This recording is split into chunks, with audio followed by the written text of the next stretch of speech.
Hey, what up, everybody? This is Coach Kyle Rasmussen, your weight loss coach. And in this video, I am going to talk about the glycemic index and how it relates to your weight loss and more specifically, fat loss. Okay, so what is the glycemic index? So the glycemic index basically is a measure of how different food choices are going to respond in your body and how much insulin your body is going to produce in order to balance out your blood sugar. Okay, I know that that's a lot. If this is a new concept to you, I think everyone's heard of the glycemic index before, but I think a lot of people out there don't necessarily know what it is and how to utilize it to your advantage. Okay, so I think everyone knows, there's certain sugary type substances and food choices that are going to pack on the pounds, make you fat, different things like that, right? And all that is, okay, is high GI foods. High GI foods are basically going to come into your body, your digestive system. Your body's going to start breaking it down and it's going to release sugar into your bloodstream. Okay. Now your body, being the advanced piece of machinery that it is always trying to balance itself out, keep itself even keel at an equilibrium. Okay. So your blood sugars are elevated because of this thing you just ate. And basically, what your body's going to do, your pancreas is actually going to release insulin into your bloodstream. And the idea is when you release that insulin, your body's trying to balance itself back out and bring the blood sugar levels back down. Okay, so what happens when with people with diabetes? Okay, type 2 diabetes is it's all diet based, and what happens is people's bodies, because of food choices they've made their entire lives for years and years, keeping their blood sugar levels elevated, their body is no longer efficient at being able to produce that insulin and bring your body back down, so they have to do insulin injections through a needle and actually use that insulin to bring their blood sugars back down and balance themselves back out. Okay, so by knowing what is going on in your body and by looking at the glycemic index chart, okay, there's a chart that's available, and basically it just studies over the years how different people's bodies react and what that does to their blood sugar has created this chart. What it is, it's a range. Okay, about 110 is the highest you can get on the glycemic index. Okay, maltodextrin will put you up to 110. It's just pure sugar. Okay, that's a form of sugar. It's a type of sugar, and that will spike your insulin levels up to about 110. Okay, so the idea when you're trying to lose weight and you're trying to lose body fat, what we want to do is, for the most part, you want to think about it like you're trying to keep your blood sugar levels as low as possible. Okay, so if you look at the glycemic index chart, and what I'm going to do, I'm going to go ahead and post one below this video. In the first post below this video, I will post a glycemic index chart, and you can take a look at it. But you want to primarily focus. Obviously, there's the three different macronutrients: your proteins, carbs, and fats. Okay, so let's look at carbohydrates first. Carbohydrates, those are the things that are primarily going to spike your insulin levels higher, for the most part. Okay, so if you look at different food choices, everything has a different GI value. Okay, again, those are the things that are going to spike your insulin levels a little bit higher if the glycemic index is higher.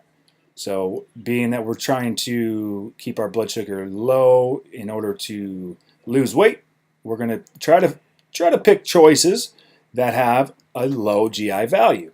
Okay, fibrous carbs are those types of carbs that you want to primarily stick to. Fibrous carbs are basically your vegetables. Okay, your green vegetables in particular are typically low on the GI scale. So broccoli, asparagus, green beans, spinach, things like that. Okay, the leafy greens are great, and you want to focus on eating those things most of the time. Also, not only are they low on the GI scale, but they also provide your body with micronutrients and phytonutrients that are going to keep you healthy. You always got to think about the nutrient intake that you're getting from your food supply. That ultimately is what's going to keep you healthy. Your body needs nutrients. All right. When a lot of times when you get hungry, it's your body. It's telling you that it needs nutrients. Okay. Not that it needs food. It wants nutrients. That's what your body wants. It's just we perceive it in our minds as, oh, I'm hungry. I'm starving. All right. This is a mental game. Fitness is a mental game. But going back to what I was saying, so fibrous carbs are going to be low on the GI scale. You can look at that chart.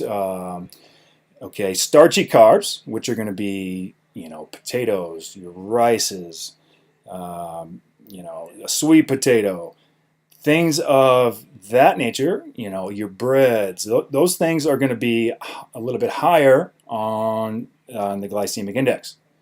So not that those things are completely off limits, but there is a time and a place for things that are higher on the GI scale.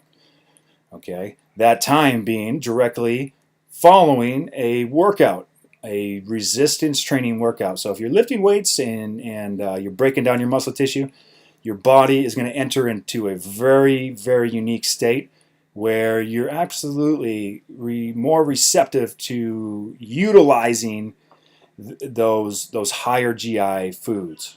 Okay, so your body's going to break those foods down, and it's going to shuttle all those nutrients into your tired, depleted muscle cells, and those food choices are actually going to help you recover. Okay, those higher GI food choices are going to help your muscles recover. Again, nutrient dense foods. If we're having a potato or some rice when you get done working out, that's going to be ideal, right? And it's going to help your body recover from the workout itself. And for the most part, you want to focus on just having those higher GI carbs post workout, and the rest of the day you want to focus on eating low GI foods, right? Always going to have a lean protein source. And your fats and proteins, for the most part, aren't gonna spike your insulin levels too high. Most of those choices are fairly lower on the GI scale. Okay, the things that are higher, are going to be your carbohydrates. Your sugars and things of that nature. Let's talk about fruit real quick. So yes. Certain fruits are, your body's going to break fruit down into sugar, right? I think everyone knows that. But certain fruits are better than others as far as it relates to the glycemic index. Berries are relatively low on the glycemic index, any sort of berry. And same thing with apples and peaches, right? Apples and peaches and berries, they're all roughly in the 30s range on the GI scale. Okay, so again, 110 being the highest, those are relatively low. Plus, they're loaded with nutrients, those micronutrients, those phytonutrients, things that are going to keep your body healthy. So, if you're somebody that you want to eat a lot of fruit, definitely focus on those three things that I just mentioned. And your different types of berries, apples, and peaches. Those are going to be your best options. Okay. So, like I said, I'll post a chart below this video of the glycemic index, and go ahead and take a look at that. Get more familiar with food choices and how they respond in your body, because ultimately, like I said, you want to eat lower GI foods throughout the day, and the exception being post-workout.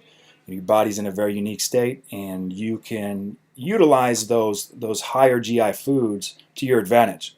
Right? It's just manipulating your diet to to work in your favor. So that's one of the things that my meal plans do. You're going to use food choices, and the glycemic index to help yourself to be lean, to be athletic, to build muscle tissue, so that you can speed up your metabolism and shed as much body fat as possible. That is always the goal, right? Trying to look good, trying to feel good. That's what we do here at Rasmussen Fitness. Okay, so hope everyone's doing good. Hope you guys learned something from this video. Go ahead and leave a comment down below this video. Like, comment, and share. Leave a comment so that I know you've watched it. And we will talk soon. Coach Kyle out. Peace.